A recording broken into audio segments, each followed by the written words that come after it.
नमस्कार, मैं हिमांशु कुमार। आप देख रहे हैं भारत लाइव। आज जो है यहाँ पर लगातार विस्फोट होगा, मतलब आपको अंदर खाने की खबर बताएंगे। ये तो एक साधारण सी बात है, किन किन को जो है मंत्री बनना है, लेकिन उसके पीछे क्या राजनीति है, क्या रणनीति है, इस पर बाबा जो है आपको विस्तार से बताएंगे। खास करके लव कुश समीकरण के बारे में। आपको पता होगा, जब से जेडीयू का कद छोटा हुआ है, नीतीश कुमार छोटे भाई की भूमिका में आए हैं, उसके बाद से लगातार वो लव कुश समीकरण को साधने की कोशिश कर रहे हैं, जो बीजेपी कभी नहीं चाहती है। खैर, आपको बाबा बताएंगे विस्तार से किस तरीके से नीतीश कुमार लव कुश को साधना चाहते हैं और बीजेपी क्यों नहीं चाहती है कि वो लव कुश साधा जाए, और इसके लिए क्या क्या व्यवधान उत्पन्न किए गए, किस तरीके से दबाव बनाया गया।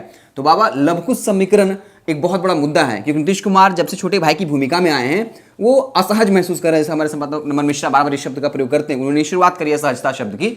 तो क्या वजह रहे, बीजेपी नहीं चाहती है कि वो लव कुश समीकरण साध सकें? हिमांशु, कभी आप देखे होंगे, आप भी गांव शहर खेड़ा से बिलोंग करते हैं, आपने देखा होगा, या शहरों में भी आप देखे होंगे कि पड़ोसी जो आपका है ना, जब आप मकान बनाने लगिए तो उसका ध्यान बको ध्यान हो जाता है, एकदम बगुले की तरह ध्यान लगाया रहता है कि आप मकान बना रहे हैं तो ईंटा किधर निकाल रहे हैं, आपका खिड़की किधर खुल रहा है, अच्छा आधा इंच इधर कैसे बढ़ रहे हैं भाई, अच्छा आप पानी आप कहाँ गिराइएगा, माने आप मकान अपना बना रहे हैं और जल रहा है उसका, माने एकदम टाइट रहेगा, आपसे ज्यादा वो आपके मकान को बेहतर ढंग से बनवाएगा। कारण उसको है कि उसको ऐसा लगता है कहीं ऐसा नहीं कि मेरे में घुस जाए। इस दुनिया में जितना भी झगड़ा होता है, जर जोरू जमीन के लिए, जर आपको रोपा गया है, जर रोपा गया है कि सरकार बन गई, और सरकार बनने के बाद बहुत सारा चीज आप लोगों को रिकॉल करना पड़ेगा।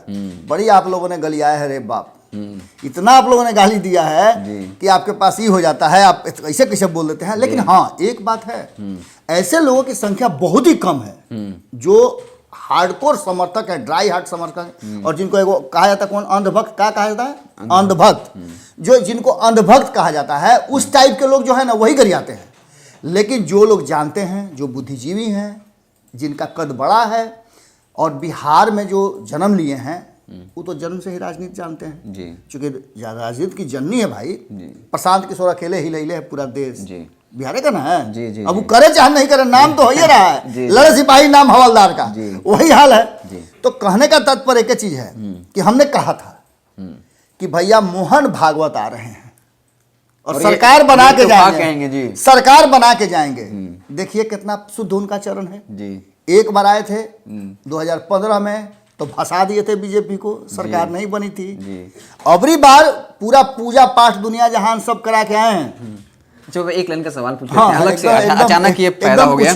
आज मंत्रिमंडल का विस्तार है जी, और आरएसएस के प्रमुख मोहन भागवत आज आ रहे हैं जी। तो इसको कैसे देखते हैं आप? मतलब अचानक ये सवाल जो है मन में आ गया। ये हमसे मत दिखवाइए जी, तेजस्वी यादव से दिखवाइए, उपेंद्र कुशवाहा से दिखवाइए, ये आप जाकर के जीतन राम मांझी से दिखवाइए।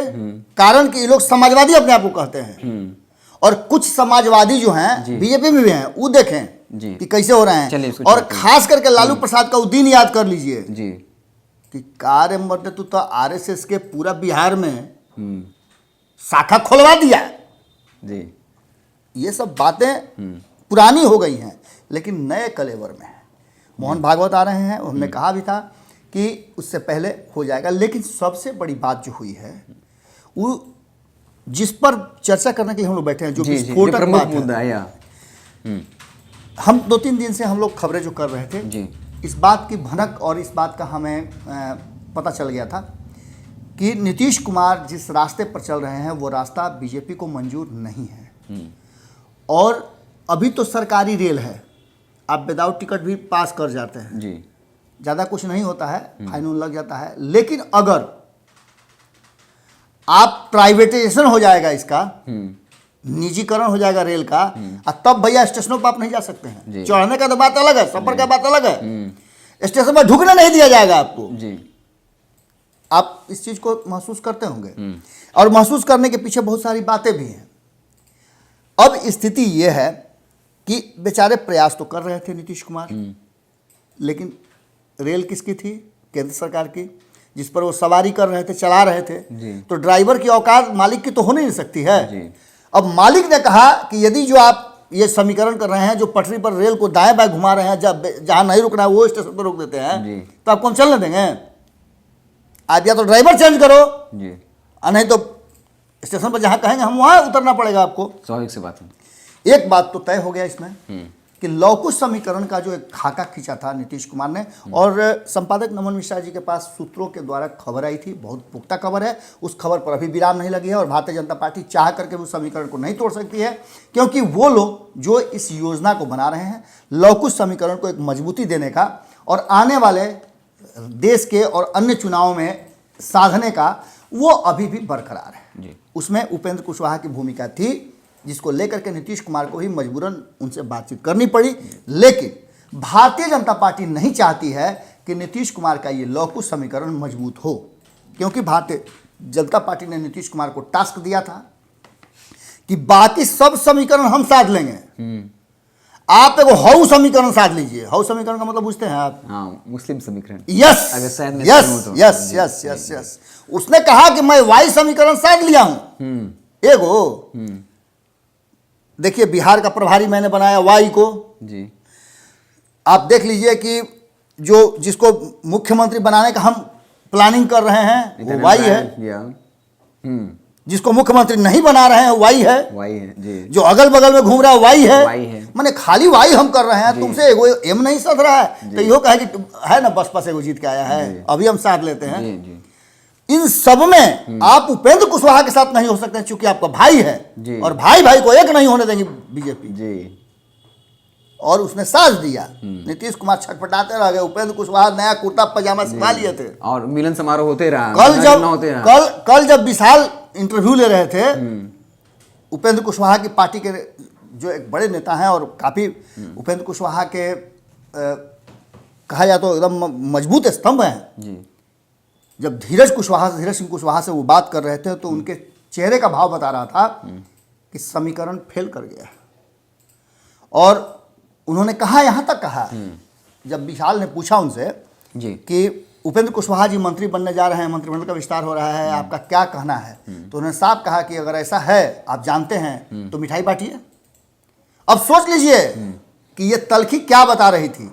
खैर एक बात तो तय है कि उपेंद्र कुशवाहा ऐसे पौधा हैं जो बार बार आप जड़ से उखाड़ दीजिए फिर जब पनप जाते हैं। और उपेंद्र कुशवाहा छोटे मोटे नेता नहीं है, जैसा कि धीरज कुशवाहा ने भी कहा।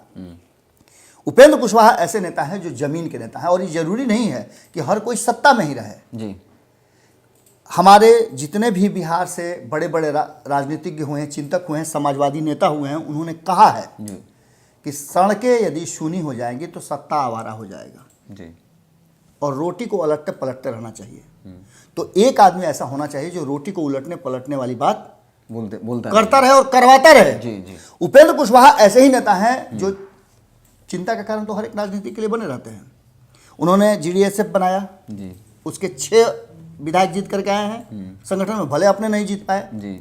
लेकिन ऐसा क्या है जो उपेंद्र कुशवाहा से इतने लोग डरते हैं? उपेंद्र कुशवाहा के पास एक संगठन है, एक बिरादरी है जो एग्रेसिव वोट करती है। आज भी उपेंद्र कुशवाहा को ही, हालांकि नीतीश कुमार ने लवकुश समीकरण को साधने के लिए उमेश कुशवाहा को अपना प्रदेश अध्यक्ष बनाया, जिनका कोई चांस नहीं तरह प्रभावी। सबसे बड़ी बात यह है कि भाजपा भी जानती है कि जदयू में जो लोग हैं वो नीतीश कुमार के बहुत ही कम लिमिटेड लोग हैं जो नीतीश कुमार के हैं जी, जो शुरू से उनके साथ रहे हैं जी। इसमें अधिकतर जुड़वा बटुरवा लोग हैं, जो कि आरजेडी हमेशा कहती रही है जी।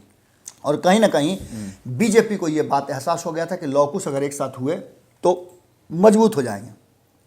उसने एक बड़ा विकल्प दे दिया कि यदि आपके उपेंद्र आएंगे तो हमारे चिराग भी आएंगे, और यही वो बात था जिसको लेकर के नीतीश कुमार को बैकफुट पे जाना पड़ा। लेकिन खबर यहाँ तक नहीं है, ये तो एक खबर है। इस खबर के तह में दूसरी जो खबर है कि नीतीश कुमार जी ने इसका जवाब क्या दिया है वो अगले एपिसोड में बताएंगे, और वो इससे भी ज़्यादा विस्फोटक है। तो आज जो है लगातार विस्फोट जारी रहेगा। अंदर खाने की खबर बताएंगे, सिर्फ ये खबर नहीं कि कौन कौन मंत्री बन रहे हैं, वो तो हमने 1 महीना पहले बता दिया था, भारत लाइव में आपको 1 महीने पहले बता दिया था।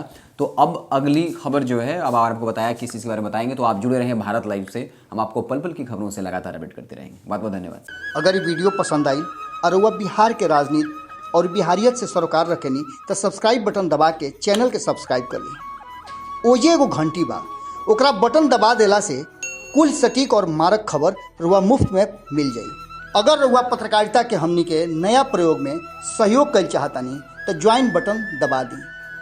पेटीएम नंबर नोट कर ली 9386816700। धन्यवाद।